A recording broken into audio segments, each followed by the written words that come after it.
Let's go. Let's all get up for Dave, everybody. Test the sound first. Yeah.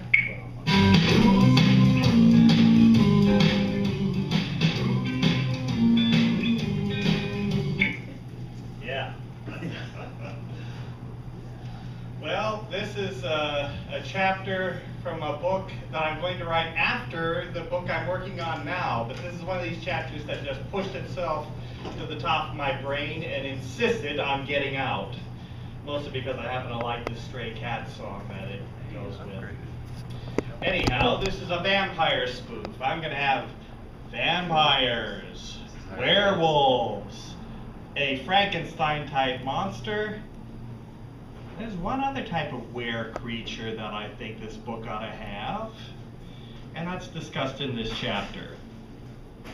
Villains, Spitoff and Bunny have regained their superpowers, stealing some from the giant 300 super soldiers in the previous book. Bunny has again hypnotized those super soldiers and transferred some superpower to the 300 women Marines that were also nurses to those men. Bunny has changed the men into super werewolves. She has something else in mind for the women.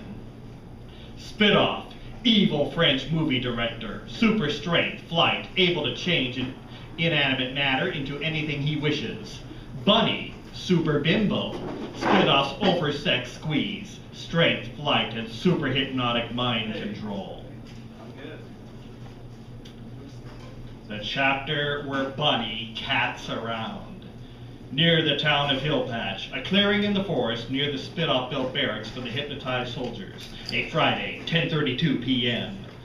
Bunny's purple hair shone in the moonlight almost as brightly as the sequins on her skimpy clothing.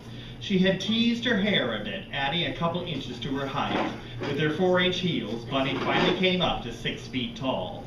She surveyed the 300 women Marines lined up in front of her. 6'6" super strong ladies at attention, unblinking eyes wide open, eyes pure white, spellbound, locked in comic book hypnosis. And that's the strongest kind. Like the Marine men, Bunny had their minds so deep in her control that she could now mold their hard bodies as easily as their mesmerized minds. Spitoff had molded their uniforms, changing them to camouflage halter tops and shorts. Bunny had specifically asked for that. Bunny licked her plump, candy apple red lips. She slowly swayed her hips back and forth, and 300 women swayed their hips in perfect sync with their goddess, back and forth, back and forth. Bunny giggled, the women giggled, then they shivered a little. "Aw, getting chilly, girls?" purred Bunny. She did not raise her voice. Her merest whisper reverberated in their brains. "I'll warm you up with a kitty cat makeover." Stray Cat Strut by the Stray Cats. The swaying Bunny smoothly stroked her arms. "Grow, kitty fur." And the women grew soft, shiny fur and calico, orange tabby, tiger stripe, gray, and tuxedo. The hair on their heads fluffed into lovely manes flowing down their backs. The women smiled at being warm. Bunny smiled back. "Now get kitty eyes, ears, and teeth." The women's ears rolled up their heads and fanned into large, pointy cat ears. Their wide eyes closed and opened as big, glassy green orbs. The vertical slitted pupils opened wide and flashed with reflected moonlight. Their jaws slightly pushed forward into feline muzzles, topped with cute, pink kitty noses. Smiling mouths open. Long, razor-sharp fangs, whitely gleamed. "Sweet," said Bunny. "Bet you kitties are strong and flexy, huh?" But Bunny ramped up her dancing moves. The ladies' super kitty dance, flipped, pretzel twisted, and otherwise made the living gymnasts look like fat drunks. They were happier, slinkier, curvier. Bunny noticed. "You girls look great, don't they, Dave?" The author. Yeah, you do. "And I have one of them?" "No." Bunny held up her hands in a claw-like gesture. "Kitties have claws." The women gestured likewise. Their fingernails became long, retractable, steely claws. Buddy tossed a large rock towards one of them. The lady sliced the rock to pieces with an eye-roaring swipe at her. Cool, said Buddy, then she frowned. Oops, almost forgot the tails.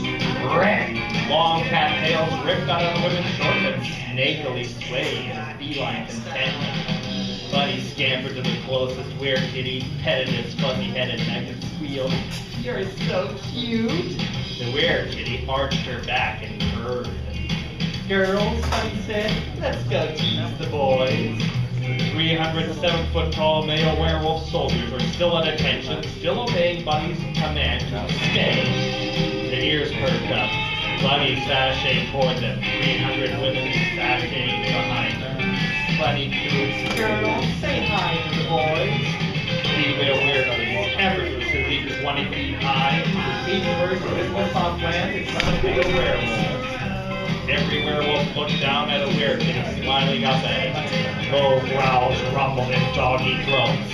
"Boys," Buddy scolded, "you know them. Sniff." Werewolves bent down and sniffed. Growls stopped. Werewolf noses lovingly touched kitty noses. Silky werekitty faces, shoulders affectionately back and forth rubbed. Broad werewolf chests, purring throbbed the air. The werewolves panted, their long claws on the wall happily, their mouths felt around unison. Woof! 300 male werewolf feet thump, thump, thump, thump, thumped on the ground. Spitoff was watching. He gestured. Every werekitty now had a present that she held up for every werewolf to see. A leash and collar. The werewolves stepped back and shook their heads with a frantic no. Seductively smiling werekitty slinkily stepped forward and musically meowed, "Wear it for me." They wrapped supple furry arms around thick werewolf necks and scratched werewolf ears. Werewolf feet thump, thump, thumped the ground again. Collars snapped around necks. Buddy giggled. "Take them for a walk, girls, but come back quick." Werekitties tugged leashes and said, "Heel." Werewolves happily trotted behind the werekitties. "Go for a walk, yay!" Buddy skipped a Spitoff and smiled up at him. "Did I do good?" Spitoff grabbed the hair on the back of Bunny's head, roughly yanked her head back, slammed his mouth on hers, and gave her a 2-minute French kiss that tickled her appendix. Spitoff broke the kiss. Bunny dizzily staggered and happily gasped her breath. Spitoff looked even happier. "Baby, you're the greatest."